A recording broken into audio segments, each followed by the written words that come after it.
Começa agora um novo Gabinete de Guerra. Esta manhã contamos com a análise de Francisco Pereira Coutinho, especialista em Direito Internacional. Paulo Ferreira. Muito bom dia, Francisco Pereira Coutinho. Bem-vindo mais uma vez ao Gabinete de Guerra.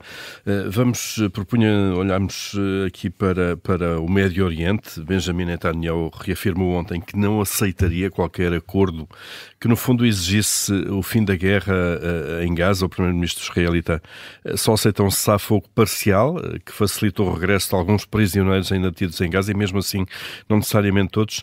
Há aqui uma posição, esta posição contraria, de alguma forma, a proposta americana. Parece que não estão a falar da mesma coisa Estados Unidos e Israel quando se referem a este processo, e por outro lado parece que o primeiro-ministro israelita parece estar mesmo disposto a levar a guerra até ao fim, seja lá o que for esse fim, não?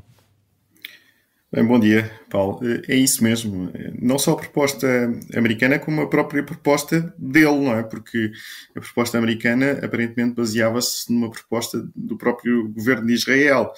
E essa proposta foi, aliás, calcionada pelo Conselho de Segurança das Nações Unidas. E, portanto, parece haver aqui alguma reserva mental por parte de Netanyahu quando, de facto, deu a luz verde a que os seus negociadores tivessem feito uma proposta que passava numa segunda fase por um cessar-fogo que aparentemente não é aquilo que Israel pretende. A única coisa que ele admite, no fundo, é uma espécie de trégua humanitária muito semelhante àquela que tivemos em novembro, que permitiria, enfim, a entrada de ajuda humanitária e uma troca de reféns por prisioneiros de guerra palestinianos. É claro que este não é um problema apenas de Netanyahu e deste governo de Israel. É preciso falar que esta posição de Netanyahu é também o resultado de Benny Gantz ter saído do gabinete de guerra, ele ter se dissolvido, e, portanto, ele neste momento está sustentado apenas nos ministros de extrema-direita messiânica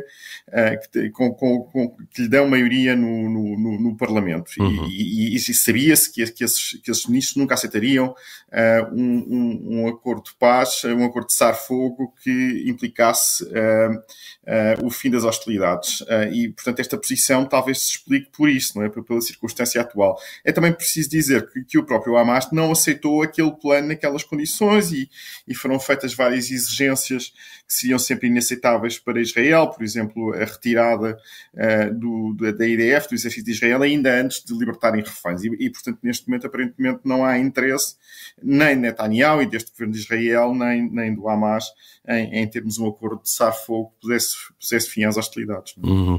Hostilidades que vão continuar, não se sabe muito bem até quando ou até onde. Qual será o objetivo de Israel ao prolongar ou não está disponível para qualquer pausa nas hostilidades? Bom, eu creio que neste momento, e Gallant foi o Ministro da Defesa, foi aos Estados Unidos e no fundo disse que, e Netanyahu também o disse, vamos entrar numa nova fase do conflito, uma guerra de mais baixa intensidade que se pode prolongar durante muitos meses, não é? E, portanto, já não veremos atividades militares de larga escala como vimos, especialmente desde novembro até agora, mas o conflito vai se manter e eu lembro, por exemplo, daquilo que se passou na segunda intifada, na margem ocidental, em que tivemos, de facto, uma intervenção militar israelita que se prolongou durante imenso tempo. É claro que isto tem um problema terrível em Gaza, que está relacionado com a crise humanitária, com a fome em larga escala que lá existe, com a necessidade de entrada de ajuda humanitária e com a pressão internacional que existe sobre Israel para não perpetuar este conflito, especialmente dos Estados Unidos. Mas como se percebe, não há vontade de se chegar a um acordo de cessar-fogo que permitisse então começarmos a discutir uma solução política para Gaza e portanto, o mais provável é este conflito continuar, ainda que continue com uma intervenção militar menos robusta, a tal fase C de que Gallant falava antes de embarcar para os Estados Unidos esta semana. Uhum. Francisco Pereira Coutinho, olhando agora para o cenário, se quisermos, da política interna israelita e partidária, uma sondagem divulgada este fim de semana indica que se houver houvesse eleições em Israel agora, haveria uma mudança na condução dos destinos do país. Precisamente o partido do ex-ministro Benny Gantz, que há pouco já se referiu, a União Nacional, ganharia as eleições ao Likud de Netanyahu. Isto, no fundo, continua a mostrar que o apoio interno em termos políticos ao Primeiro-Ministro é reduzido, pelo menos não é maioritário. Sim, aparentemente não é, de acordo com as sondagens. Mas, Paulo, isto é algo que nós já sabemos há muito tempo. Não há novo, não é? Não há nada de novo, não é? E talvez ajude a explicar a razão pela qual não vamos ter eleições, porque convocar eleições neste momento significaria, muito provavelmente, para Netanyahu, uma derrota eleitoral para Benny Gantz. Benny Gantz esteve no gabinete de guerra até há umas semanas, entretanto saiu e terá sido até um pouco penalizado nestas sondagens por ter saído, mas ainda assim ele é o favorito a ganhar um próximo ato eleitoral. Agora, não vamos, este aqui é o paradoxo, não vamos ter novas eleições enquanto a guerra continuar. E aquilo que nós temos discutido, aliás, nas últimas semanas, se falávamos há bocado de uma redução da intensidade do conflito em Gaza, aquilo que temos discutido nas últimas semanas é a possibilidade de um novo conflito no sul do Líbano, no norte de Israel. E portanto, neste contexto de guerra, e Netanyahu diz que não há condições para convocar eleições, e também isso ajuda a explicar a razão pela qual só aceita uma trégua humanitária em Gaza. Portanto, não há um contexto político, aparentemente, neste momento, favorável à convocação de eleições, porque ele continua a ter maioria no Parlamento, e isso é suficiente.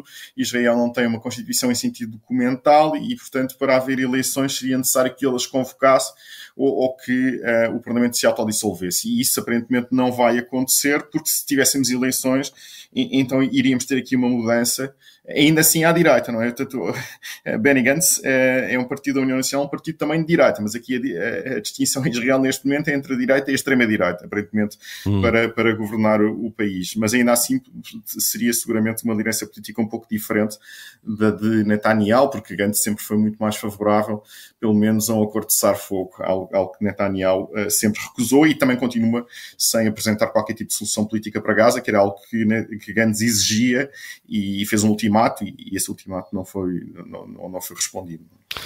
Francisco Pereira Coutinho, para fechar este gabinete de guerra e mudando aqui de cenário, a União Europeia decidiu ontem que vai transferir 1,4 mil milhões de euros no fundo de proveitos de ativos dos bens congelados a interesses russos ou à Rússia, e vai transferir esse dinheiro para a Ucrânia.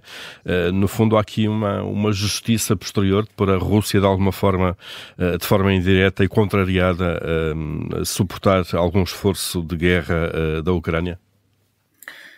Sim, é isso mesmo, ainda que estejamos a falar apenas dos juros, não é? As pessoas que nos estão a ouvir agora têm depósitos, não é? Esses depósitos, claro.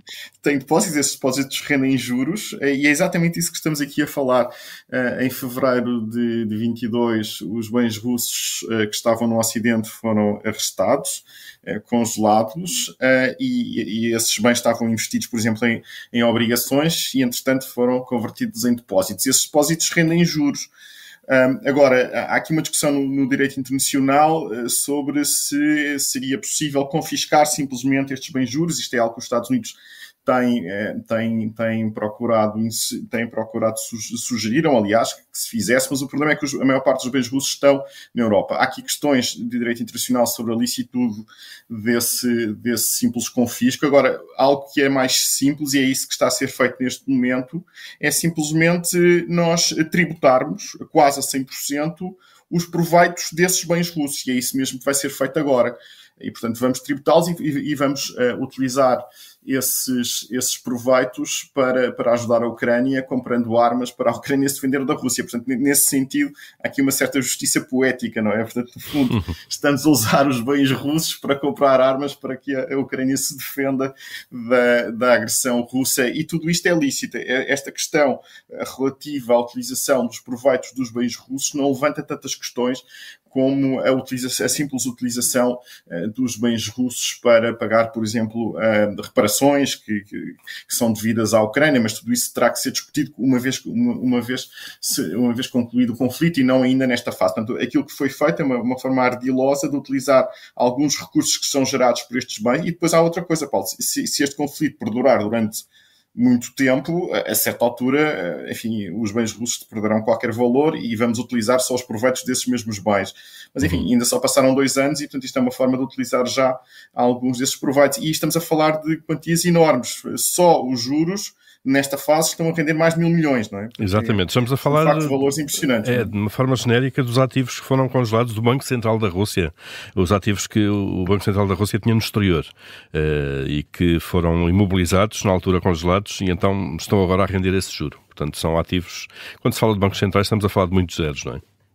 Muitos zeros e de facto, só esses juros, esta primeira parcela, estamos a falar de 1,4 mil milhões. Portanto, é de facto impressionante. Portugal, para a compra de munições, creio que contribuímos com 200 milhões. E, portanto, estamos a falar de um valor 7 vezes superior só de juros dos bens russos que estavam congelados no Ocidente. E outra coisa, esses bens vão gerar juros agora todos os anos e, portanto, vamos continuar a utilizar estes bens para ajudar a Ucrânia a defender-se da Federação Russa. Muito bem, Francisco Pereira Coutinho, muito obrigado pela presença em mais este Gabinete de Guerra. Bom dia, obrigado e até um dia destes. Obrigado, bom dia.